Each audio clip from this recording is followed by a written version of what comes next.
My dear Sardar Patel, जब तक ये खत आपको मिलेगा तब तक आपको ये खबर मिल चुकी होगी कि मैंने भारत संघ में शामिल होने का फैसला ले लिया है। अब जबकि मैंने हार मान ली है, मुझे उम्मीद है कि आप पाएंगे कि मैं जितना सरगर्म मुखालिफ रहा हूँ उतना ही वफादार दोस्त भी बन सकता हूँ। अब जबकि मैं भारत संघ के साथ हूँ, मेरा असर हमेशा संघ हुकूमत की हिमायत में गैर वफादार अनासर के खिलाफ इस्तेमाल होगा, चाहे वे किसी भी जात, मजहब या फिर फिरके से ताल्लुक रखते हों। मैं आपके साथ खड़ा हूँ और अगर कभी आपको कौमी यकजहती कायम रखने में मेरी मदद की जरूरत हो तो बस इशारा कीजिए, मैं अपनी पूरी कुव्वत से आपकी मदद करूंगा। ये उस खत के कुछ हिस्से हैं जो 26 अगस्त 1947 को भोपाल के आखिरी नवाब हमीदुल्ला खान ने तत्कालीन गृह मंत्री सरदार पटेल को लिखा था। ये वही दौर था जब रियासतें हिंदुस्तान या पाकिस्तान में शामिल होने का फैसला ले रही थी। नवाब भोपाल के खत का जवाब भी सरदार पटेल ने दिया, जिसका उल्लेख रफीक जकरिया की किताब सरदार पटेल और भारतीय मुसलमानों में मौजूद है। उस खत के कुछ हिस्से इस तरह हैं। स्पष्ट बात तो ये है कि आपकी रियासत के भारतीय राष्ट्र में विलय को मैं न अपनी जीत मानता हूँ और न ही आपकी हार। अंततः विजय न्याय एवं उपयुक्तता की हुई है और इस विजय में मैंने और आपने अपनी अपनी भूमिका ही निभाई है। स्थिति की महत्ता को समझने और ईमानदारी तथा साहस के साथ अपने पुराने रुख को बदलने के लिए आप श्रेय के पात्र हैं। मुझे आपके इस आश्वासन से विशेष प्रसन्नता हुई है कि देश के गद्दारों से, चाहे वे किसी भी जाति या धर्म के हों, निपटने में आप भारतीय राष्ट्र का साथ देंगे। भोपाल नवाब गद्दार थे, गद्दार हैं, गद्दार रहेंगे। ये अल्फाज हैं भोपाल नगर निगम अध्यक्ष किशन सूर्यवंशी के, जिनका ये नारा भोपाल नगर निगम में गूंजा।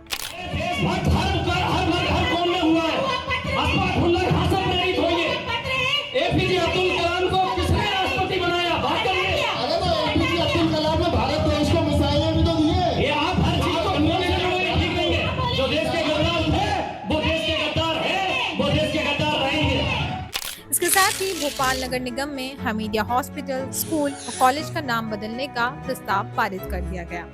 भोपाल नवाब के खिलाफ इस तरह की तोहमत नई नहीं है। भारतीय जनता पार्टी के लोग कभी उन्हें पाकिस्तान पसंद और देशद्रोही कहते हैं, कभी कहा जाता है कि भोपाल 1949 में आजाद हुआ था। इस वीडियो में हम इन तमाम बातों को समझेंगे और फैक्ट चेक करेंगे। अशरफ भाई साहब, बहुत बहुत शुक्रिया हमसे जुड़ने के लिए। क्योंकि आजकल नवाब हमीदुल्ला खान के बारे में जिस तरीके से भोपाल म्यूनिसिपल कॉरपोरेशन में भी कहा गया, अध्यक्ष ने उन्हें गद्दार कहा, और इससे पहले भी भोपाल की आज़ादी के सिलसिले में कई सारी बातें जो हैं वो कही जाती रही हैं। तो उन बातों को हम एक तरीके से फैक्ट चेक करने की कोशिश कर रहे हैं। क्या भोपाल की जो हिस्ट्री है, जो इतिहास है, उसे डिस्टोर्ट करके पेश करने की कोशिश की जा रही है। नवाब हमीदुल्ला खान का क्या रोल था, क्या वाकई वो गद्दार थे या गद्दार कहे जाने लायक थे, इन सारी बातों पर हम आपसे बातचीत करेंगे। तो आपकी नज़र में नवाब हमीदुल्ला खान जो थे, उनका आज़ादी के आंदोलन में या पूरी आज़ादी में किस तरीके का रोल था? देखिए, हमीदुल्ला खान की जब हम लाइफ को देखते हैं तो उनकी जो एजुकेशन टाइम पीरियड था, जब वो हायर एजुकेशन के लिए अलीगढ़ गए तो 1916 में वो यहाँ से अलीगढ़ पहुँचे थे। तो 1919 में खिलाफत आंदोलन जब स्टार्ट होता है तो वो जुड़ते हैं खिलाफत आंदोलन के साथ, और इस आंदोलन में वो बहुत तेज़ी से आगे बढ़े कि जिसकी वजह से उनके नवाब बनने पे भी ख़तरा आ गया कि जब सुल्तान जहाँ बेगम ने क्लेम किया कि मैं अपने एक लौते बेटे को जो जिंदा है उसको वो सपोर्ट करना चाहती हूँ कि वो नवाब बने, तो उन्हें नहीं बनने दिया गया। तो आपकी नज़र में नवाब हमीदुल्ला खान जो थे वो कैसे फिगर थे आज़ादी के आंदोलन में? उनका क्या हिस्सा रहा? क्या उन्हें वाकई में गद्दार कहे जाना एक मर्यादित भाषा है?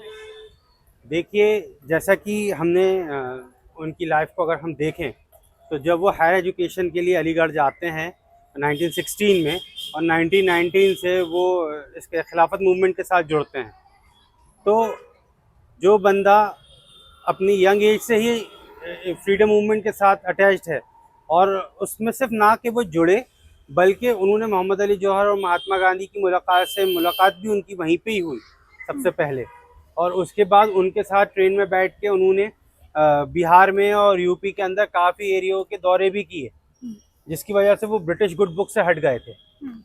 सुल्तान जहां बेगम ने जब 1926-25 में ये कहा कि मुझे अब गद्दी छोड़नी है अपने एक लौते जो जिंदा बेटा उसके हक में, तो ब्रिटिशर्स ने उस पर अपोज किया, कहना आप किनको नवाब बनवा रही हैं, ये तो फ्रीडम मूवमेंट के साथ हैं, ये तो गांधी और उनके साथ जौहर ब्रदर्स के साथ हैं।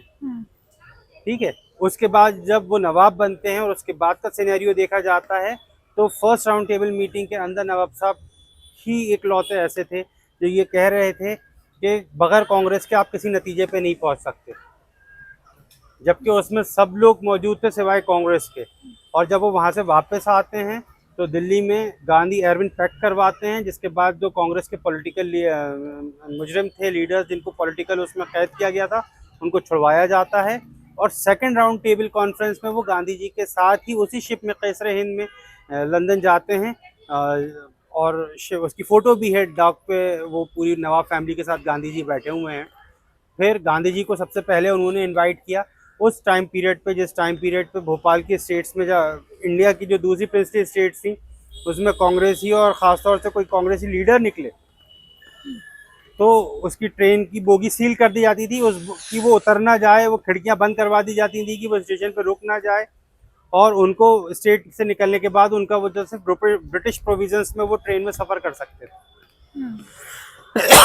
ऐसे टाइम पीरियड पर उन्होंने नवाब भोपाल ने उनको as a state guest invite किया, 3 दिन भोपाल में रहे, आसपास घुमाया फिराया, उनसे सारी बातें करी। उसके बाद वहाँ से लेके कैबिनेट मिशन जब आया है शिमला, जब तक हमीदुल्लाह खां हर फ्रीडम मूवमेंट की जो भी टॉक्स हैं, जो भी बातें हैं, उसमें अपना सक्रिय भूमिका निभाते हुए देखे गए हैं। ऐसे आदमी को आज आप गद्दार कह रहे हैं तो ये शर्मिंदगी की बात है। सिर्फ मुसलमान होना पाकिस्तानी होने की अलामत नहीं है।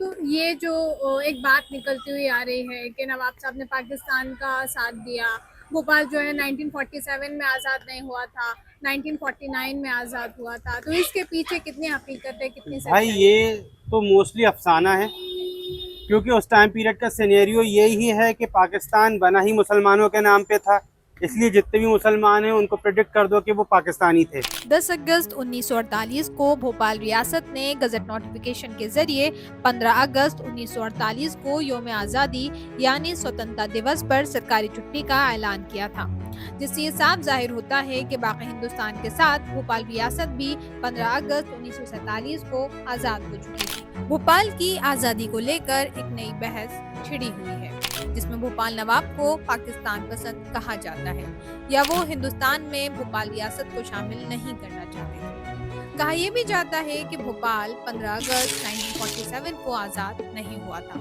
लेकिन इन बातों की बुनियाद महज झूठ है। दिसंबर 1948 में भोपाल रियासत को मध्य भारत में शामिल करने के लिए एक आंदोलन शुरू हुआ। विलीनीकरण के नाम से मशहूर यह आंदोलन भोपाल रियासत का स्वतंत्रता संग्राम नहीं, बल्कि भोपाल राज्य को मध्य भारत में विलय करने का आंदोलन था। देखिए, अगर जब आप विलीनीकरण की बात करती हैं तो विलीनीकरण क्या सिर्फ भोपाल स्टेट में चला और दूसरी जो हमारी नेबरिंग स्टेट्स थी ग्वालियर, इंदौर, इस पे नहीं चला? इन सारी स्टेट्स में भी ये आंदोलन चला। बेसिकली जब हम बात करते हैं फ्रीडम मूवमेंट की, आज़ादी के आंदोलनों की कि क्या थे, तो मेरे पास जो है ये मध्य प्रदेश गवर्नमेंट का और भारत सरकार का एक गजट नोटिफिकेशन है, जो है मध्य प्रदेश स्वतंत्रता सेनानी सम्मान निधि का, जो 1972 कहलाता है और ये 2005 तक संशोधित है। इसके अकॉर्डिंग ये कहा गया कि जो भी फ्रीडम फाइटर थे उनको जो पेंशन दी जाएगी वो किस बेस पे दी जाएगी और किन लोगों को फ्रीडम फाइटर माना जाएगा। तो इसमें सबसे जो थर्ड पॉइंट है उसमें लिखा गया है 1919 से 1946 के बीच स्वतंत्रता आंदोलन से संबंधित अपनी राजनीतिक गतिविधियों के कारण 1 दिन या उससे अधिक की कैद में रखा गया, उसे फ्रीडम फाइटर माना जाएगा। तो विलीनीकरण आंदोलन तो कहीं से कहीं तक इसके अकॉर्डिंग फ्रीडम मूवमेंट का पार्ट है ही नहीं। ये एक आरएसएस, इसी के पीछे एक और वो है, ये कांग्रेस पार्टी का ऐलान है 49 का ही है, जिसके अंदर ये कहा गया है कि विलीनीकरण आंदोलन जो है वो आरएसएस और हिंदू महासभा की साजिश है और इसका आधार जो है वो घृणा है। ठीक है, फिर इसी के साथ बोरस कांड की बात आती है कि 6 लोगों को मरवा दिया नवाब साहब ने। तो जो लोग ये बात लगा रहे हैं, इल्ज़ाम लगा रहे हैं, वो इसे प्रूव करें कि उस टाइम पे नवाब साहब भोपाल में थे। उस टाइम पे नवाब साहब अपनी किडनी का ऑपरेशन करवाने पेरिस गए हुए थे, भोपाल में तो थे ही नहीं। उस टाइम पे कोई हॉटलाइन भी नहीं होती थी। बेसिकली जैसे चोरा चोरी का इंसिडेंट हुआ था कि भीड़ ने एक थाने को जला दिया था, इसी तरह बोरस में थाने को घेर लिया गया था और वहाँ पे जो ब्रिटिश ऑफिसर इंस्पेक्टर था उसने फायरिंग के ऑर्डर्स दिए और वहाँ पे फायरिंग हुई और उसमें 3 लोग शहीद हुए। ये बात थी सिंपल। और इसको इतना बड़ा चढ़ा के कि नवाब साहब ने बनवाया, अगर नवाब साहब खुद गोली मारते तो कोई बात थी ना। आज 75 ईयर्स हो गए हैं आज़ादी के। उसके बाद जब कांग्रेस की गवर्नमेंट आई तो वो नवाब साहब के ऊपर केस कर सकती थी इस सीन में, मगर क्योंकि नवाब साहब उस टाइम पीरियड पे कहीं से कहीं तक थे भी नहीं। और इसमें एक बहुत अच्छी चीज़ लिखी है, फर्स्ट पॉइंट को जब हम देखें कि ये आंदोलन भोपाल की कांग्रेस की गवर्नमेंट के खिलाफ है, ना कि नवाब की गवर्नमेंट के खिलाफ। तो इस टाइम पे नवाब की गवर्नमेंट थी नहीं, पॉपुलर प्रजामंडल की गवर्नमेंट चल रही थी और उसके प्राइम मिनिस्टर जो थे अवध नारायण बिसरिया थे और वाइस प्रेसिडेंट चतुर नारायण मालवीय। तो नवाब तो कहीं से कहीं तक इसमें इन्वॉल्व ही नहीं था। एज अ प्रेसिडेंट वो हेड ऑफ स्टेट थे और वो अपने किडनी का ऑपरेशन करवाने पेरिस गए हुए थे। तो ये भी झूठा सिनेरियो एक बनाया गया, क्योंकि इसके बारे में भी ज़्यादा किसी ने पढ़ा नहीं है। व्हाट्सएप यूनिवर्सिटी जिंदाबाद, हम कुछ भी उसके ऊपर चला दें और कुछ भी चल जाए। ये मैं आपको सामने दिखा रहा हूँ, लेटर ऑफ एक्सेशन है जो नेशनल आर्काइव दिल्ली के अंदर प्रिजर्व है। होम मिनिस्ट्री से नेशनल आर्काइव्स को आया है। इसके अंदर इसका जो सेकंड पेज है ये बहुत इंपॉर्टेंट है। इसमें यहाँ पे नवाब साहब का मैंने मार्क किया हुआ है। इसमें आप देखें, रात 14 अगस्त 1947 को रात को 8:15 पे नवाब साहब ने लेटर ऑफ एक्सेशन पे साइन कर दिए थे और ये दिल्ली भेज दिया गया था, जिससे ये चीज़ साफ है कि भोपाल ने 15 अगस्त से पहले ही इंडिया के साथ जाना एक्सेप्ट कर लिया था बनिस्बत पाकिस्तान के साथ जाना। इसके साथ एक लेटर ऑफ एक्सेशन है जो 4-5 पेजेस का है, और अगर हम इसको देखें तो जो इसका लास्ट पेज है इसमें हमको पता चलता है कि ये 18 पॉइंट्स जो थे स्टैंड स्टिल एग्रीमेंट के तहत, सिर्फ फॉरेन मिनिस्ट्री को छोड़ के बाकी सारी चीज़ों पे नवाब साहब एज इट इज़ वो अपना हक रख सकते थे, क्योंकि उस टाइम पे हमारे पास कोई कॉन्स्टिट्यूशन नहीं था। कॉन्स्टिट्यूशन असेंबली चल रही थी, उसमें संविधान सभा चल रही थी और धीरे धीरे कॉन्स्टिट्यूशन पे काम चल रहा था। इसलिए नवाब साहब या गवर्नमेंट ऑफ इंडिया के बीच में डायरेक्ट कोई एग्रीमेंट उस टाइम पे नहीं हुआ। फॉर एग्जांपल, जब आप कोई घर खरीदते हैं तो पहले आप देखने जाते हैं, फिर आप बात करते हैं कि कितने तक का पड़ेगा, आपको क्या होगा। या ऐसा तो नहीं होता कि जब आपने बस देखा और शिफ्ट कर गए। फिर आपकी रजिस्ट्री होती है और उसके बाद भी कुछ टाइम होता है जब आप उसे रेनोवेट करते हो, वाइट वॉश करते हो, फिर शिफ्ट होते हो। तो वैसे ही गवर्नमेंट ऑफ इंडिया ने किया, पहले उन्होंने एक्सेशन करवा लिया कि आप ये बताइए कि आप हमारे साथ रहेंगे कि नहीं रहेंगे। फिर उनके बाद बात हुई। जाहिर बात है कि गवर्नमेंट शिफ्ट होना कोई मजाक की बात नहीं है। तो क्या नवाब साहब के पर्सनल प्रॉपर्टी रहेगी, क्या स्टेट की प्रॉपर्टी थी जो गवर्नमेंट को दे दी जाएगी, वो पूरी बातें जो थी वो मर्जर में वो हुई और मर्जर के साइन के बाद ट्रांसफर ऑफ पावर हुआ। मध्य प्रदेश में भाजपा सरकार पिछले कुछ सालों से 1 जून को भोपाल गौरव दिवस यानी आज़ादी के दिन के तौर पर मनाने लगी है, लेकिन ये 1 जून 1949 भोपाल की आज़ादी नहीं, ट्रांसफर ऑफ पावर का दिन है। यानी झूठ और फरेब की बुनियाद पर एक नई तारीख रची जा रही है। जो एक गवर्नमेंट दूसरे गवर्नमेंट को हैंड ओवर करती है कि फॉर एग्जांपल अगर हम स्टेट्स वगैरह में भी देखें तो जब एक चीफ मिनिस्टर इलेक्शन हार जाता है तो दूसरी गवर्नमेंट बनने तक वो एज इट इज अपना काम करता रहता है, और जब सेकंड मिनिस्टर नेक्स्ट मिनिस्टर जो है वो ओथ ले लेते हैं तो वो चीफ मिनिस्टर हट जाते हैं, नए चीफ मिनिस्टर आते हैं। तो वही चीज़ यहाँ पे भी सिनेरियो था। तो ये एक प्रोपोगंडा है जो 2012 के बाद से स्टार्ट होता है, जिसमें विलीनीकरण आंदोलन, जो कि आज़ादी का आंदोलन कहीं से कहीं तक नहीं था, भारत सरकार उसे कहती है आज़ादी का आंदोलन नहीं था, उसको बहुत हाइप किया जाता है और नवाब साहब के बारे में ये गंदी बातें कहनी शुरू की जाती हैं, क्योंकि इस टाइम तक कोई बड़ा फ्रीडम फाइटर जो भोपाल का था वो जिंदा नहीं बचा था। जब क्या कभी भी मर्जर की मुखालिफत नवाब साहब ने की थी? या जिस तरीके से आपकी किताब में भी हमने देखा था कि कुछ दिन के लिए शायद इस बात को सीक्रेट रखा गया था मर्जर डॉक्यूमेंट साइन करने के बाद भी। सॉरी, मर्जर तो नहीं, हाँ। एक्सेशन सर्टिफिकेट के बाद ये टर्म जरूर थी कि इसे 10 दिन तक छुपा के रखा, यानी ओपन ना किया जाए, 10 दिन तक ये पब्लिक ना हो गवर्नमेंट, क्योंकि कुछ चीज़ें कॉन्फिडेंशियल होती हैं, तो ये कॉन्फिडेंशियल था। मगर जिस दिन उन्होंने नवाब साहब ने साइन किया था, रेडियो ने रात को ही अनाउंस कर दिया था कि नवाब साहब ने एक्सेशन सर्टिफिकेट पे साइन कर दी। क्या नवाब भोपाल ने कभी भी पाकिस्तान के साथ किसी तरह की कोई सिंपैथी दिखाई थी, या कभी भी भोपाल क्या पाकिस्तान का एक पार्ट बनने वाला था या बन सकता था? नहीं, ऐसा तो कभी नहीं था कि जो अगर आप मैप देखें तो ऐसा कभी हो भी नहीं सकता था, मुनासिब ही नहीं था कि भोपाल पाकिस्तान का पार्ट बने। मगर सिंपैथी की बात यह है कि जो आपके साथ के लोग हैं, जब वही आधे बढ़ गए जो उधर चले गए, ठीक है, अब जिनके साथ नवाब साहब ऐसा चैम्बर में काम करते थे, चैम्बर ऑफ प्रिंसेस के अंदर, उसके जितने भी एडमिनिस्ट्रेटर्स थे, जितने भी वहाँ के डिप्लोमेट्स थे, वो मोस्टली पाकिस्तान चले गए थे, ठीक है।